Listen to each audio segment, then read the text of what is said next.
ඊබම් පොලිසියට කියන්න එපා බං. මට ගහන්න බඩු පොඩ්ඩක් මං අරන් තියාගත්තා.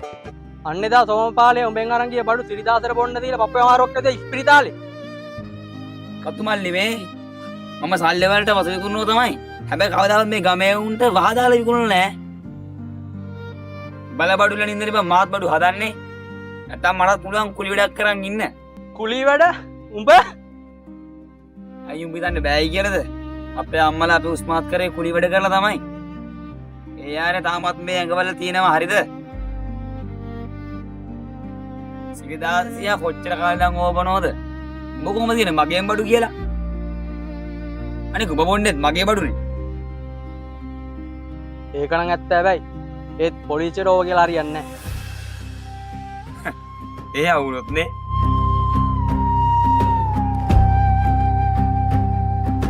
අද මට බඩු ටිකක් ගන්න නැත්තම් බඩු හදන්න උඹ කියලා කියන්න වෙනවා මට. ඊබම් පොලිසියට කියන්න එපා බං. මට ගහන්න බඩු පොඩ්ඩක් මං අරන් තියාගත්තා. මං ඒකින් බර ටිකක් දෙන්නම්. පොලිසියට කිව්වොත් මට නාඩාමින් කීයක් නැති වෙනවනේ බං. එම කරන්න එපා බං. එයිද උඹ කිව්වේ අම්මගේ තාත්තගේ කාර්යයට උඹත් කුලී වැඩ කරනවා කියලා? මම කිව්වට කරන්න බෑනේ බං. අපි පුරුදු වෙච්ච බිස්නස් එක.